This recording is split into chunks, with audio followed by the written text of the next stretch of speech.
Maxwell node method, or we can say Kirchhoff current method. So according to this law, we will have to prove incoming current is equal to your outgoing current, or we can say all the current meeting at a junction or a node is equal to zero. ये पूरी definition मैं आपको last class में बता चुकी हूँ.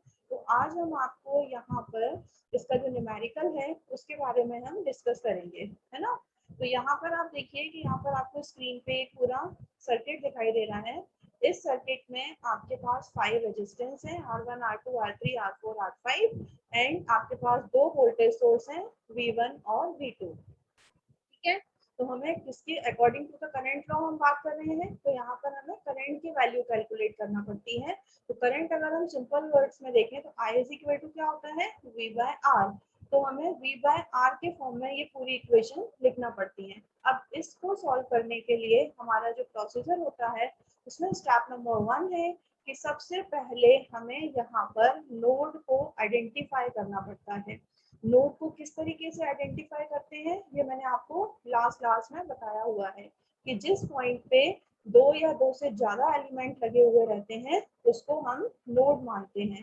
तो यहाँ पर देखिए, यहाँ पर मैंने एक नोड एज्यूम कर लिया VA और दूसरा नोड एज्यूम कर लिया VB. जितने नोड होंगे उतनी ही इक्वेशन आएंगी और उन्हीं की वैल्यूज हमको फाइंड आउट करनी है. तो इसका स्टेप नंबर 1 आप समझ लीजिए. स्टेप नंबर 1 है हमारा that we will have to identify the node in our circuit. Then the node 1 is here VA and the second node is VB. We will write the equation for both the node individually.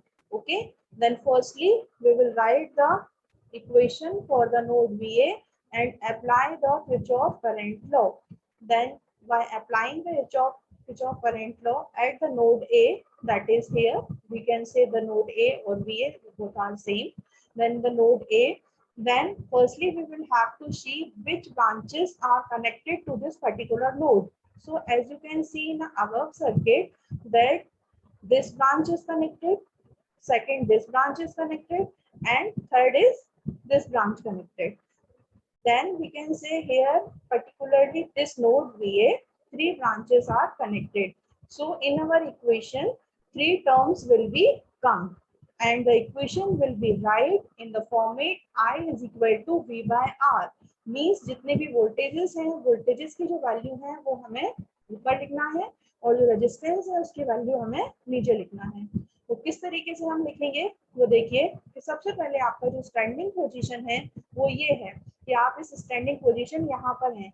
तो यहाँ से आप यहाँ तक ये path आपने follow करा VA से V1 तक का. तो VA से V1 तक में आपको एक वोल्टेज मिला VA और दूसरा वोल्टेज मिला आपको V1. Then firstly you will write the value of VA, ये लिख दिया आपने. एंड नेक्स्ट आप यहाँ पर V1 की जो भी वैल्यू होगी न्यूमेरिकल में वो आपको लिखना है यहाँ पर. तो V1 की वैल्यू यहाँ पर अभी जैसे हम एग्जांपल कर रहे हैं तो यहाँ पर V1 दी हुई है तो आपने यहाँ पर इसकी वैल्यू V1 ले ली.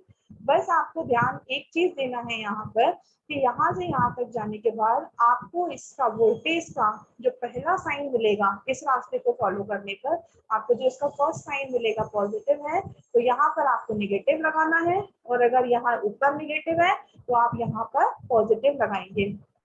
ओके. तो जो भी वोल्टेजेस आएंगे वो ऊपर आएंगे. तो अगर हम इस ब्रांच की बात करें तो इस ब्रांच में हमें 2 वोल्टेज मिल रहे थे, एक वोल्टेज VA मिल रहा था, दूसरा V1 मिल रहा था. तो हमने दोनों की वैल्यू लिख दी. तो VA माइनस V1 और अपॉन में इन दोनों के बीच में जो रेजिस्टेंस आया वो कौन सा रेजिस्टेंस आया, R1. तो हमने ये रेजिस्टेंस की वैल्यू यहाँ पर लिख ली R1. ओके. तो हमारी जो फर्स्ट टर्म आई, फर्स्ट ब्रांच जो हमारी यहाँ से यहाँ पर कनेक्टेड थी उसके लिए जो हमारा इक्वेशन आया वो आया VA minus V1 upon R1 plus उसके बाद हमने मान लीजिए ये ब्रांच लिया. तो जो बीच वाला ब्रांच है ये हमने लिया. तो यहाँ से यहाँ तक आप देखिए कि VA के बाद आपको कोई वोल्टेज मिल रहा है क्या, नहीं वोल्टेज मिल रहा है. तो आपने पहला आप वैल्यू रखेंगे, वोल्टेज की जगह पे हमने लिख दिया, ऊपर हमें वोल्टेज की वैल्यू लेना थी. स्टैंडिंग पोजीशन ऑलवेज हमारी यही है जब तक हम फर्स्ट नोड की बात कर रहे हैं. तो हमारा VA मिल गया, अपॉन में रेजिस्टेंस की वैल्यू कितनी मिल गई हमको, R4. तो वैल्यू आ गई VA बाय R4 प्लस लगा दीजिए. उसके बाद आपको जो नेक्स्ट करना है वो आपको करना है VA से ये वाली ब्रांच यहाँ तक कनेक्टेड थी तो यहाँ तक पहुंचने में VA से VB तक पहुंचने में हमें दो वोल्टेज मिले, एक वोल्टेज VA मिला, दूसरा वोल्टेज VB मिला। तो हम क्या करेंगे, VA minus VB bye R2, क्योंकि इन दोनों के बीच में जो रेजिस्टेंस आ रहा है वो आ रहा है R2। अब इस पूरे इसको फॉलो करते वक्त हमें कोई करंट की वैल्यू मिली क्या? कोई करंट की वैल्यू नहीं मिली। तो इसलिए यहाँ पर ये जो I था, I की जगह पर हमने क्या लिख दिया, 0 लिख दिया, क्योंकि यहाँ पर हमें कोई करंट की वैल्यू नहीं मिली। और हम इक्वेशन किस फॉर्म में लिख रहे थे, हम V is equal to IR के फॉर्म में। ओके, तो हमारी ये जो इक्वेशन बन गई वो किसके लिए बन गई, फर्स्ट नोड के लिए इक्वेशन बन गई। Now we will have to write the equation for the node 2। अब आप इसको अरेंज कर लीजिएगा, उसी फॉर्म में आप अरेंज करेंगे जैसे कि मैंने आपको बताया, V1 V2 और इज इक्वल टू के दूसरी तरफ आपका कांस्टेंट वैल्यू आना चाहिए, है ना।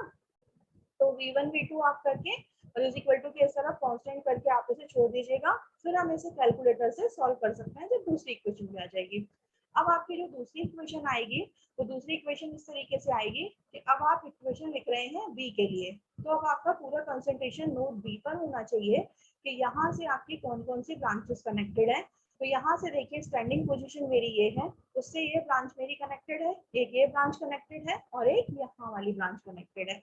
सेम वही प्रोसीजर है कि आपके वोल्टेज की वैल्यू ऊपर आएंगी और रेजिस्टेंस की वैल्यू नीचे आएंगी। तो आप यहाँ से देखिए कि अगर मैं इस ब्रांच को फॉलो करती हूँ, यहाँ से यहाँ तक मैं जाती हूँ, देन आपको क्या वैल्यू मिलेगी कि VB minus VA upon R2, कि आपको यहाँ पर VB से आप VA तक गए और अपॉन में इसका रेजिस्टेंस जो इनके बीच में हमें मिल रहा था वो हमें मिल रहा था R2, प्लस उसके बाद आपने ये वाली ब्रांच को फॉलो किया तो आपको क्या मिल गया, VB बाय R5। नेक्स्ट आपने ये वाली ब्रांच को फॉलो किया, तो जब आप इसे फॉलो करेंगे तो आपको कौन कौन सी वैल्यू मिली वोल्टेज की, एक तो VB मिली और एक हमें V2 मिला।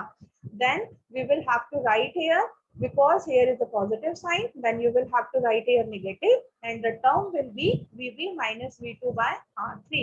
This is your equation number third, sorry equation number 2, है ना। आपकी दो इक्वेशन आपको मिल गई, एक इक्वेशन नंबर फर्स्ट मिला जब हमने नोड बी को लिया था, एंड आपको इक्वेशन नंबर 2 मिला जब हमने नोड VB को लिया था।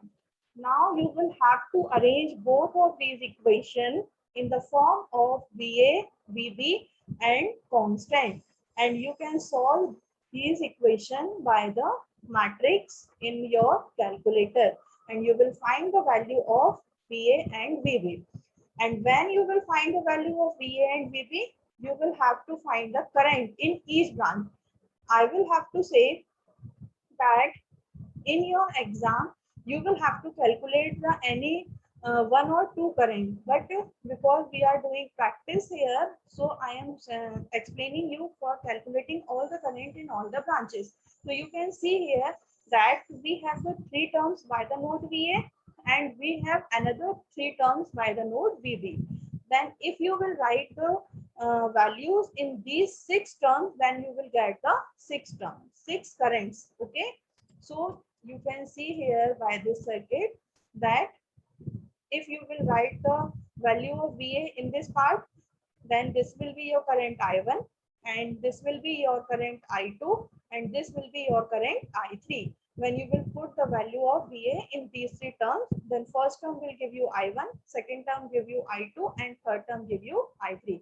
Accordingly, in your second equation, when you will put the values of these three terms VB, then the VB is इसमें जब आप put करेंगे, then you will get the value of I3, this sorry I4 की value, क्योंकि हमने तीन current वहां निकाल लिए थे, then you will get the value of I4, I5 and I6. This is the full procedure for solving the node analysis, or we can say Kirchhoff current law. Okay, is there any problem? Okay, thank you.